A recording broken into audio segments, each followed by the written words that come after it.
तो आज हम डिस्कस करेंगे कॉलिगेटिव प्रॉपर्टीज़ के बारे में। तो पहले तो हम ये जान लेते हैं कॉलिगेटिव प्रॉपर्टीज़ होती क्या हैं। ठीक है, देखिए कॉलिगेटिव प्रॉपर्टीज़ जो मान्य होती हैं, जिनके लिए हम डिस्कस करेंगे, वो हैं हमारे पास वो सॉल्यूशन जो बहुत ही डाइल्यूट है। क्या है? डाइल्यूट सॉल्यूशंस हैं, और जिसमें हमारा सॉल्यूट जो है वो नॉन वॉलेटाइल है। कैसा है? Non volatile. एंड सॉल्वेंट जो है वो वॉलेटाइल है। ठीक है, so we will study the colligative properties for very dilute solutions in which the solute is non volatile and solvent is volatile. ठीक है, तो कॉलिगेटिव प्रॉपर्टी की डेफिनेशन क्या होती है? देखिए, इस तरह के सॉल्यूशंस की, ये जो सॉल्यूशन बना हमारे पास, इस तरह के सॉल्यूशंस की कुछ बेसिक कैरेक्टरिस्टिक प्रॉपर्टीज़ होती हैं। कुछ बेसिक कैरेक्टरिस्टिक्स प्रॉपर्टीज़ होती हैं जो इस बात पर डिपेंड करती हैं कि जो सॉल्यूट है उनके पार्टिकल्स की संख्या क्या है। यानी depends on number of solute particles, या हम कह सकते हैं उनका मोलर या मोलल कंसंट्रेशन। तो कॉलिगेटिव प्रॉपर्टीज़ वो बेसिक प्रॉपर्टीज़ होती हैं जो इस बात पर डिपेंड करती हैं कि जो सॉल्यूशन हमने लिया है उसके अंदर पार्टिकल्स की संख्या कितनी है। कौन से पार्टिकल्स? सॉल्यूट के पार्टिकल्स। किसके पार्टिकल्स? सॉल्यूट के। वो इस बात पर डिपेंड नहीं करती हैं कि जो सॉल्यूट पार्टिकल्स है वो किस तरह का है, उसका नेचर क्या है, उसके पार्टिकल का साइज़ क्या है, बड़ा है छोटा है, इस बात पर डिपेंड नहीं करती है। वो सिर्फ इस बात पर डिपेंड करती हैं प्रॉपर्टीज़ कि नंबर ऑफ़ पार्टिकल्स कितने हैं सॉल्यूट के। ठीक है, तो ऐसी प्रॉपर्टीज़ को हम क्या कहते हैं? कॉलिगेटिव प्रॉपर्टीज़ कहते हैं। और कॉलिगेटिव प्रॉपर्टीज़ हम किन के लिए पढ़ेंगे? बहुत ही डाइल्यूट सॉल्यूशन हो, जिसमें सॉल्यूट मेरा कैसा हो? नॉन वॉलेटाइल हो, और सॉल्वेंट कैसा हो? वॉलेटाइल हो। यानी सॉल्यूट के वेपर नहीं बन सकते। किसके वेपर बन सकते हैं? सॉल्वेंट के वेपर बन सकते हैं। ठीक है, तो वो बेसिक कैरेक्टरिस्टिक जो नंबर ऑफ सॉल्यूट पार्टिकल्स पर डिपेंड करती हैं, उनको हम क्या कहते हैं? कॉलिगेटिव प्रॉपर्टीज़ कहते हैं। तो जो कॉलिगेटिव शब्द है वो दो लैटिन शब्दों से मिलके बना है। को का मतलब होता है टुगेदर। ठीक है, एंड लिगेयर का मतलब होता है to bind. So colligative property दो लैटिन शब्दों से मिलकर बना है, लैटिन वर्ड्स हैं ये। को का मतलब होता है टुगेदर, एंड लिगेयर का मतलब होता है टू बाइंड। तो कॉलिगेटिव प्रॉपर्टीज़ का एक नाम और भी होता है डेमोक्रेटिव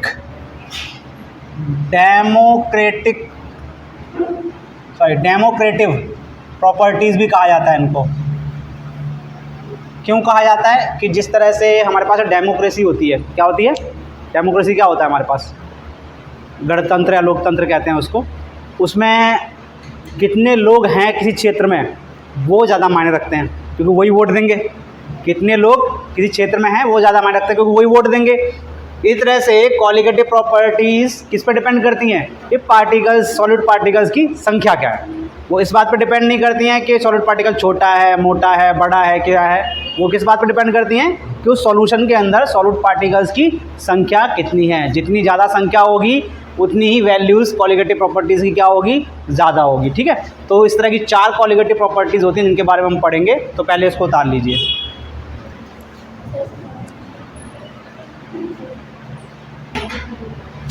तो आइए अब कॉलिगेटिव प्रॉपर्टीज़ को हम डायग्राम के थ्रू समझते हैं। तो बोर्ड पे देखिए बेटा आप लोग, यहाँ पे 2 कंटेनर लिए हुए मैंने, क्लोज्ड कंटेनर हैं। दोनों के अंदर मैंने 1-1 लीटर सॉल्यूशन बनाया हुआ है। कितना? 1-1 लीटर वाटर के अंदर। तो हमारा दोनों के अंदर सॉल्वेंट क्या है? वाटर है। इसमें मैंने सॉल्यूट ए लिया हुआ है। ए के पार्टिकल साइज़ में बड़े हैं। ठीक है, इसके अंदर मैंने सॉल्यूट बी लिया हुआ है। बी के पार्टिकल साइज़ में क्या हैं? छोटे हैं। लेकिन इसके अंदर भी 1000 पार्टिकल्स हैं सॉल्यूट के, यानी ए के, और इसके अंदर भी कितने पार्टिकल्स हैं सॉल्यूट के? 1000 पार्टिकल्स ही हैं। किसके? बी सॉल्यूट के। तो दोनों की कॉलिगेटिव प्रॉपर्टीज़ क्या होंगी? सेम होंगी। क्या होंगी? सेम। तो आपने देखा कि जो कॉलिगेटिव प्रॉपर्टीज़ होती हैं वो साइज़ पे डिपेंड नहीं करती पार्टिकल्स के। वो किस पे डिपेंड करती हैं? नंबर ऑफ सॉल्यूट पार्टिकल्स पर डिपेंड करती हैं। किस पर डिपेंड करती हैं? नंबर ऑफ सॉल्यूट पार्टिकल्स पे। तो कॉलिगेटिव प्रॉपर्टीज़ हमारी 4 है जिसके बारे में हम स्टडी करेंगे। पहला है हमारे पास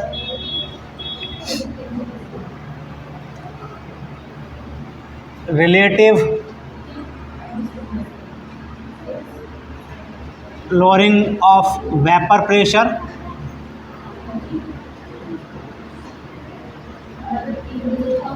दूसरा है हमारे पास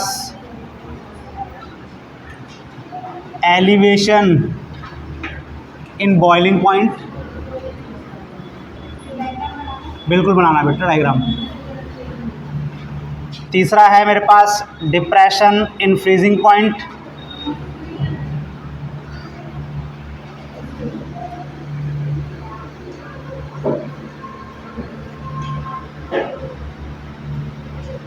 और लास्ट जो हम स्टडी करेंगे वो है ऑस्मोटिक प्रेशर।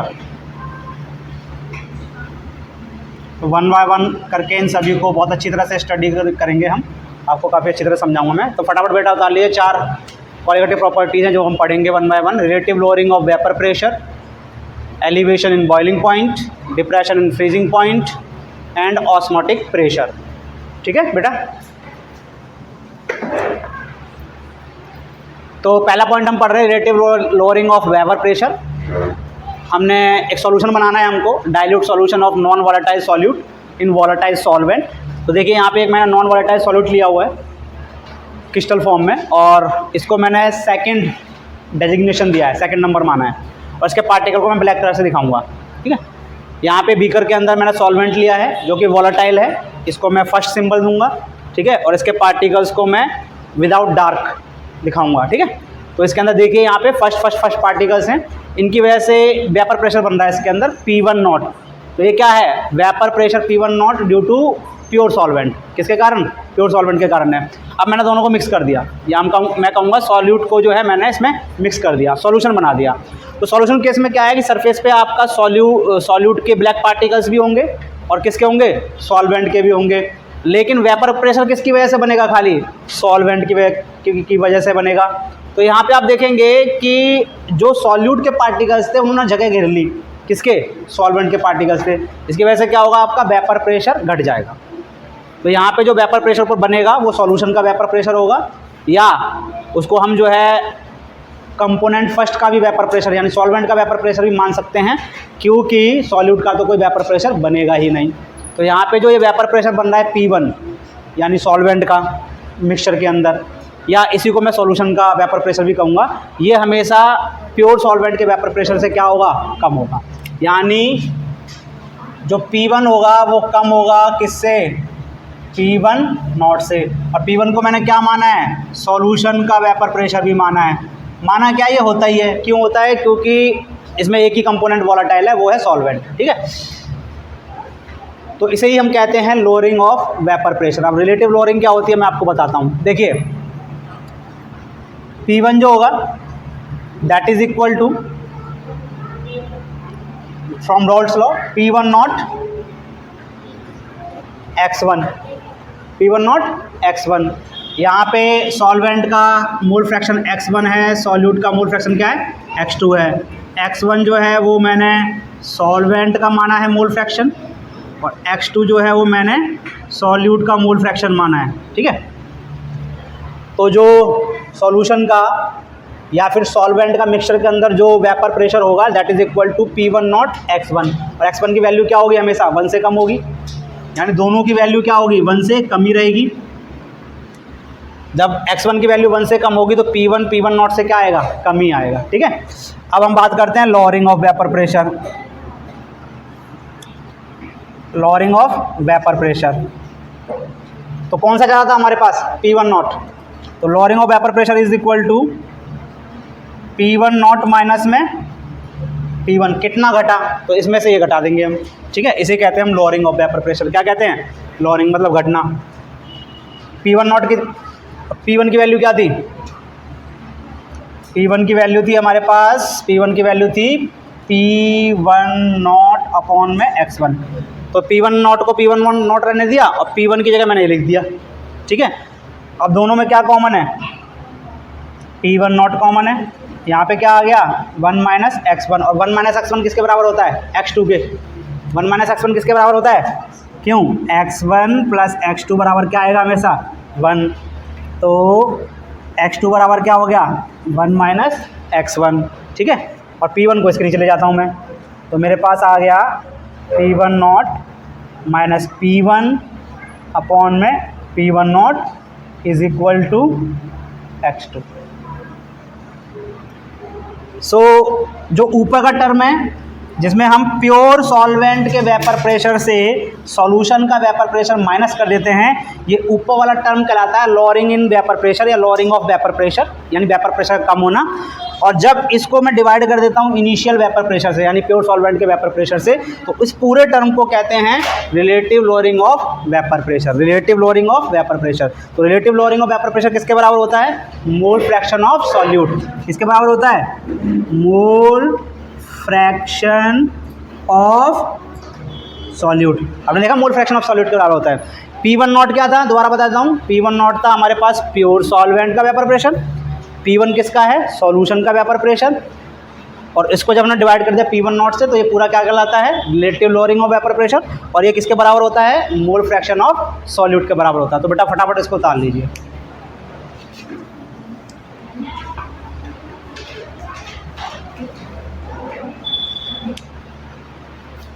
तो अब हम relative lowering of vapour pressure के इक्वेशन से फाइंड आउट करेंगे मोलर मास क्या होता है नॉन वॉलेटाइल सॉल्यूट का, जिसको हमने डिसॉल्व किया है सॉल्यूशन बनाते वक्त। जब सॉल्यूशन हमने बनाया था तब जो हमने सॉल्यूट डिसॉल्व किया है जो कोई भी, उसका मोलर मास निकालना सीख रहे हैं हम, ठीक है। तो हम किससे सीखेंगे, ये हम सीखेंगे जो हमने इक्वेशन अभी प्राप्त की थी। यहाँ पे एक बात याद रखना, फर्स्ट डेजिग्नेशन जो है मैंने सॉल्वेंट को दिया है जो वॉलेटाइल है, और सेकंड किसको दिया है, मैंने सॉल्यूट को दिया है। तो जो हमने इक्वेशन पढ़ी थी वो क्या थी, P1 नॉट माइनस में P1 अपॉन में P1 नॉट बराबर x2, जहाँ पे x2 क्या है, मोल फ्रैक्शन ऑफ सॉल्यूट। तो x2 बराबर आपको पता ही होगा क्या होता है, N2 अपॉन में N टोटल। याद आ रहा है फॉर्मूला कुछ, N2 अपॉन में N टोटल, और N टोटल का मतलब क्या होता है, N1 अपॉन में N2, जहाँ पे N1 जो है वो सॉल्वेंट का है, मोल नंबर ऑफ मोल्स, और N2 किसका मोल्स है, सॉल्यूट का मोल, ठीक है। अगर मेरे पास डाइल्यूट सॉल्यूशन है, क्योंकि मैंने सॉल्यूशन कैसा माना था, डाइल्यूट सॉल्यूशन माना था मैंने, तो मुझे बता सकते हो डाइल्यूट सॉल्यूशन में किसकी मात्रा बहुत कम होगी, सॉल्यूट की। किसकी मात्रा बहुत कम होगी, बहुत डाइल्यूट है तो सॉल्यूट की मात्रा बहुत कम होगी। और जब सॉल्यूट की मात्रा बहुत कम है तो सम करते वक्त या माइनस करते वक्त हम उसको क्या कर सकते हैं, नेगलेक्ट कर सकते हैं। तो इसमें हम किसको नेगलेक्ट कर देंगे, किसको नेगलेक्ट कर लेंगे, N2 को नेगलेक्ट कर देंगे। किसको, दोबारा समझिए, डाइल्यूट सॉल्यूशन में सॉल्यूट की मात्रा बहुत कम, इसका मतलब उसके नंबर ऑफ मोल्स भी कम। तो अगर नंबर ऑफ मोल्स बहुत ही कम वैल्यू को मैं किसी में ऐड करता हूँ तो खास फ़र्क नहीं पड़ता उसको, तो मैं यहाँ से N2 को क्या कर सकता हूँ, ओमिट कर सकता हूँ। तो यहाँ पे जो है मेरे पास x2 जो है वो नियरली बराबर हो जाएगा किसके, N2 अपॉन N1 के, क्योंकि हमने N2 को क्या कर दिया, ओमिट कर दिया, ठीक है। तो यहाँ पे हम लिख देंगे N2 अपॉन, तो यहाँ पे जो है P1 nought minus P1 upon P1 not जो है वो बराबर हो जाएगा आपका किसके, N2 अपॉन N1 के, जहाँ पे हमने N2 को सम में से क्या कर दिया है, जब हम सम कर रहे थे तो हम नेगलेक्ट कर दिया था। क्यों नेगलेक्ट कर दिया था हमने, क्योंकि वो सॉल्यूशन क्या था, बहुत ही डाइल्यूट था। तो जो सॉल्यूट की नंबर ऑफ मोल्स होंगे वो क्या होंगे, बहुत ही कम होंगे, ठीक है। अगर डाइल्यूट नहीं है तो आप यही उठा के रखेंगे यहाँ पे पूरा, अगर डाइल्यूट है तो N2 को क्या कर देंगे, हटा देंगे, ठीक है। तो N2, अब N2 पता कर लेते हैं N2 क्या होगा। तो N2 क्या है, number of moles of solvent, तो किसके बराबर होगा, उसके मास के, जो गिवन मास है सॉल्वेंट का। तो यहाँ पे W से डिनोट कर रहा हूँ मास को, किससे डिनोट कर रहा हूँ, सॉरी यहाँ पे N2 जो है सॉल्यूट था मेरे पास, तो number of moles of solute होगा W2 यानी उसका मास गिवन अपॉन में उसका मोलर मास। और इसी तरह से N1 यानी सॉल्वेंट का नंबर ऑफ मोल्स किसके बराबर होगा, उसके गिवन मास के, उसके गिवन मास के अपॉन में उसका मोलर मास। उठा के यहाँ रख दीजिए आप, तो आपका आ जाएगा W2 अपॉन में W1 इंटू में M1 अपॉन में M2, और यहाँ पे आ जाएगा P1 nought minus P1 upon में P1 नॉट, हमको क्या पता करना था, M2 molar mass of solute. तो यहाँ से M2 को उधर ले जाइए, इस पूरे को उधर ले जाइए, तो आपके पास M2 बराबर आएगा P1 अपॉन में P1 nought minus P1 into में W2 अपॉन में W1 M1। तो ये मेरे पास फॉर्मूला आ गया। अगर आप इसको याद नहीं कर पा रहे हो तो खाली इसको याद कर लीजिए, P1 minus P1 not upon में P1 nought minus P1 upon में P1 बराबर W2 अपॉन में W1 इंटू M1 अपॉन में M2, जहाँ पे W2 जो है वो क्या है हमारे पास, मोलर मास है, क्या है, सॉरी W2 क्या है हमारे पास, गिवन मास है। किसका गिवन मास है, सॉल्यूट का। और W1 गिवन मास है किसका, सॉल्वेंट का। M1 क्या है, सॉल्वेंट का मोलर मास है, और M2 क्या है, सॉल्यूट का मोलर मास है, और M2 हमको क्या करना है, पता करना है। तो देखिए यहाँ से हमने जो relative lowering of vapour pressure वाली इक्वेशन थी वहाँ से हमने M2 कैलकुलेट कर लिया। फॉर्मूला आप याद कर लीजिएगा, दोबारा रिमाइंड करा देता हूँ। फर्स्ट डेजिग्नेशन मैंने सॉल्वेंट को दी है जो कि वॉलेटाइल है, और सेकंड डेजिग्नेशन मैंने किसको दी है, सॉल्यूट को दी है जो कि नॉन वॉलेटाइल है। तो हम सेकंड क्वालिटेटिव प्रॉपर्टी पढ़ने जा रहे हैं, elevation in boiling point. Stop writing, अभी पहले समझो बेटा। एलिवेशन इन बॉइलिंग पॉइंट, तो सबसे पहले तो हम जान लेते हैं बॉइलिंग पॉइंट क्या होता है, ठीक है। तो देखिए यहाँ पे मैंने वाटर लिया हुआ है, एक ओपन बीकर में वाटर, जिसको मैं 50 डिग्री सेल्सियस पे गर्म कर रहा हूँ, हीट कर रहा हूँ। किस पे, 50 डिग्री सेल्सियस पे। तो यहाँ पे वेपर बनेंगे उसके ऊपर, और वेपर अपना प्रेशर डालेंगे एक सरफेस पे। उस प्रेशर को हम क्या कहते हैं, वेपर प्रेशर। मान लीजिए जहाँ पे भी ये पानी को गर्म किया जा रहा है वहाँ पे एटमॉस्फेरिक प्रेशर मेरा 1 ATM है, जहाँ पे भी गर्म कर रहे हैं हम, और वेपर प्रेशर जो मेरा बन रहा है वो 0.9 ATM है। तो आपने देखा कि यहाँ पे जो वेपर प्रेशर है वो एटमॉस्फेरिक प्रेशर से क्या है, कम है। इस प्रोसेस को हम इवोपोरेशन कहते हैं। क्या कहते हैं, इवोपोरेशन। अभी मैंने क्या किया है, टेम्परेचर बढ़ा दिया थोड़ा सा, कितना कर दिया, 80 डिग्री सेल्सियस। तो आपका वेपर प्रेशर क्या होगा, बढ़ जाएगा। अब मान लीजिए आपका वेपर प्रेशर हो गया 0.95, अभी भी ये वेपर प्रेशर एटमॉस्फेरिक प्रेशर से क्या है, कम है। इस कंडीशन को भी, इस प्रोसेस को हम क्या कहेंगे, इवोपोरेशन ही कहेंगे। अभी मैंने पानी का टेम्परेचर बढ़ा के जो है 100 डिग्री सेल्सियस कर दिया है। अब मेरा वेपर प्रेशर बढ़ चुका है, और अब वेपर प्रेशर की वैल्यू कितनी हो गई है, 1 ATM हो गई है। और ये वेपर प्रेशर अब किसके बराबर हो गया है, एटमॉस्फेरिक प्रेशर के बराबर हो गया है। तो उस केस में इस टेम्परेचर को हम क्या कहेंगे, बॉइलिंग पॉइंट कहेंगे, और जो ये प्रोसेस हो रही है उसको क्या कहेंगे, बॉइलिंग कहेंगे। तो बॉइलिंग क्या होती है, boiling is a process of phenomenon at which the vapour pressure of the liquid becomes equal to the atmospheric pressure of the area, जो भी एटमॉस्फेरिक प्रेशर होता है। और जिस टेम्परेचर पे बॉइलिंग होती है हमारी, उस टेम्परेचर को हम क्या कहते हैं, उसका बॉइलिंग पॉइंट लिक्विड का कहते हैं। जैसे वाटर का बॉइलिंग पॉइंट कितना होता है, 100 डिग्री सेल्सियस। इस तरह से इथाइल अल्कोहल यानी एथेनॉल का बॉइलिंग पॉइंट कितना होता है, नियरली 78 डिग्री सेल्सियस। तो मैंने अभी आपको क्या बताया, बॉइलिंग पॉइंट बताया। अब मैं आपको बताऊँगा एलिवेशन इन बॉइलिंग पॉइंट का मतलब क्या होता है। तो देखिए अब मैं समझाने जा रहा हूँ आपको एलिवेशन इन बॉइलिंग पॉइंट। यहाँ पे मैंने एक नॉन वॉलेटाइल सॉल्यूट लिया हुआ है, ठीक है, सॉलिड फॉर्म में, और यहाँ पे मैंने एक सॉल्वेंट लिया है जो वॉलेटाइल है। मान लेता हूँ मैंने पानी लिया है, और ये पानी जो है मैं बॉयल कर रहा हूँ इसको। अभी इसमें कुछ भी चीज़ नहीं मिली हुई है, प्योर पानी है, प्योर सॉल्वेंट है। तो ये कितने बॉयल होगा, 100 डिग्री सेल्सियस पे।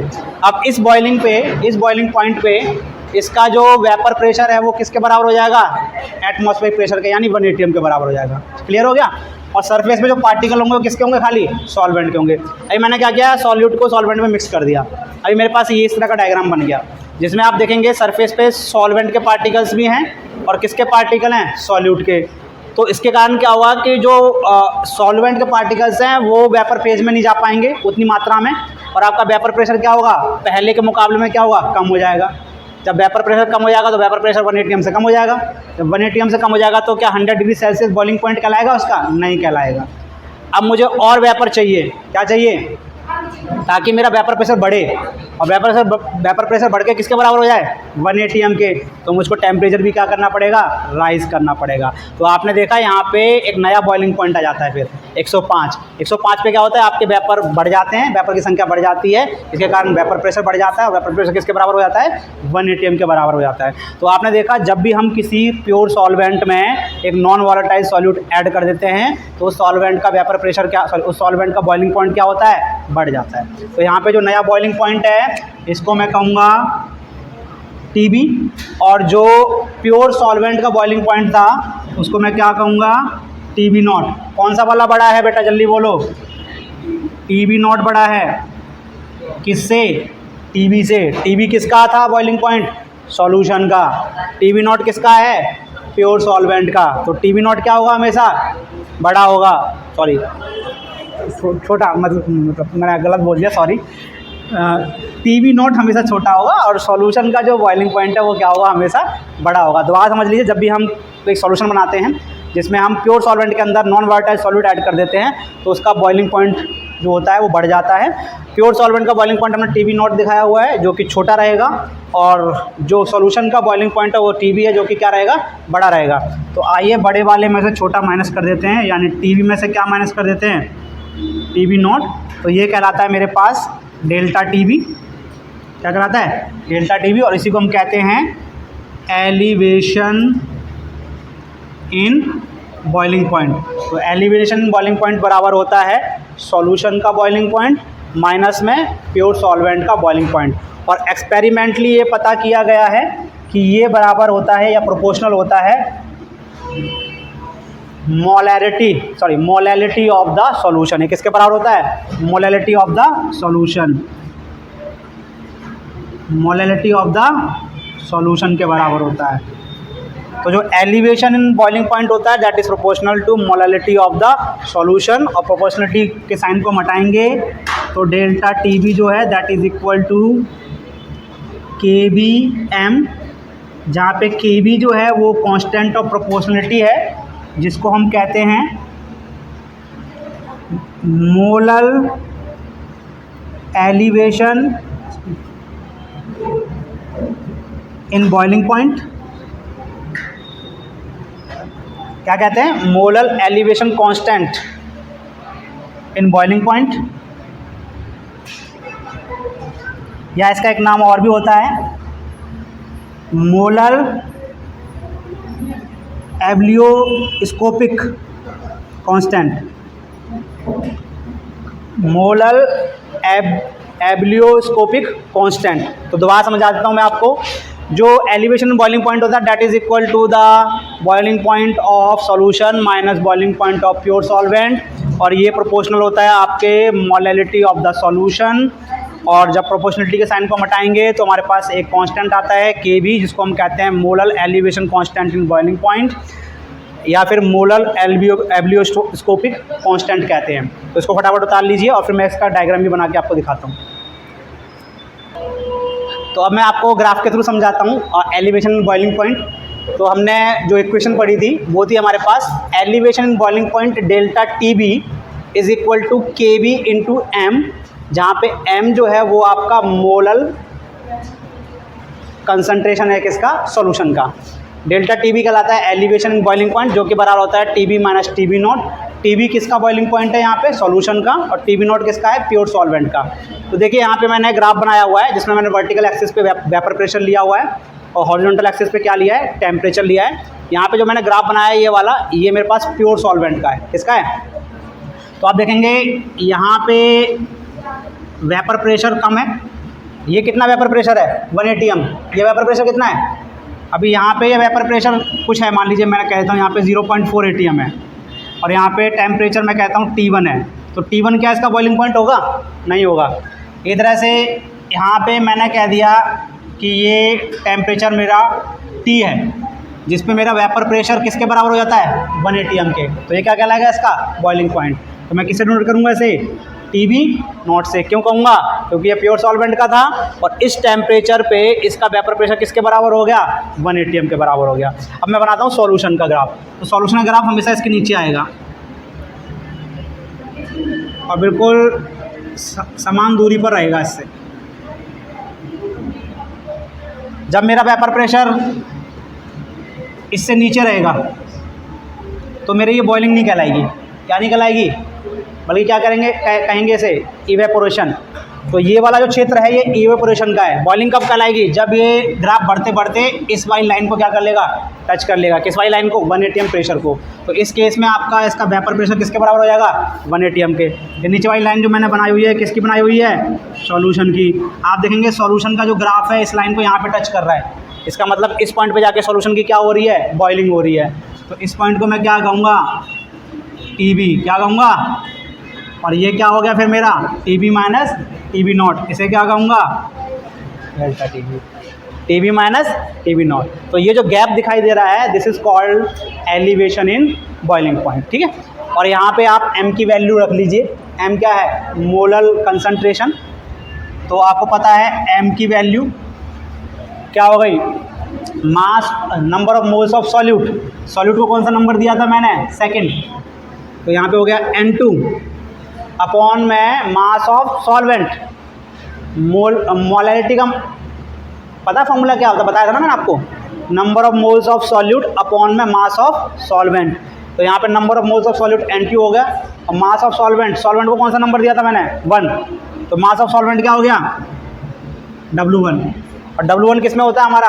ग्राम्स में होता है। हमने ये भी पढ़ा था जब ग्राम्स में होता है तो इसे किससे मल्टीप्लाई करेंगे हम? 1000 से। अगर kg में होता तो किससे मल्टीप्लाई नहीं करते। तो यहाँ पे हमारे पास TB माइनस TB नॉट का ये इक्वेशन आ गई, जहाँ से आप जो है मोलर मास पता कर सकते हो। अब N2 को भी तोड़ दीजिए। किसको तोड़ दीजिए? N2 बराबर क्या हो गया? W2 अपॉन में M2 mass of solute, molar mass of solute into में W1 इंटू में 1000, ठीक है। और M2 को इधर ले आइए और इस टुकड़े को इसके नीचे ले जाइए। तो आपका आ गया KB W2 अपॉन में W1 इंटू में डेल्टा TB इंटू में 1000। तो यहाँ से आप क्या पता कर सकते हो? मोलर मास पता कर सकते हो। किसका? सॉल्यूट का, ठीक है। और ये वाली हमारे पास इक्वेशन है सिंपल वाली सबसे, और इसी को मॉडिफाई करते हुए आगे तोड़ते हुए मैं यहाँ तक आ गया हूँ, ठीक है। सो ये इक्वेशन भी इस्तेमाल कर सकते हो आप, ये नीचे वाली, या फिर डायरेक्ट ये इक्वेशन भी इस्तेमाल कर सकते हो जिसमें आपको मोलैरिटी अलग से निकालनी पड़ेगी। अगर ये क्वेश्चन डायरेक्टली इस्तेमाल कर रहे हो तो आपको मोलैरिटी अलग से निकालनी पड़ेगी। इस केस में आपको अलग से निकालने की मोलैरिटी जरूरत नहीं है, इसमें सब बाई पार्ट्स कर दिए मैंने। क्या कर दिए? By parts. तो सिंपल सी चीज़ हमने ये सीखी कि जब भी हम किसी सॉल्वेंट, प्योर सॉल्वेंट के अंदर कोई नॉन वोलेटाइल सॉल्यूट ऐड कर देते हैं तो उसका कंसंट्रेशन, सॉरी उसका जो बॉइलिंग पॉइंट है वो क्या होता है? बढ़ जाता है, ठीक है। फटाफट उतार लीजिए बेटा इसको।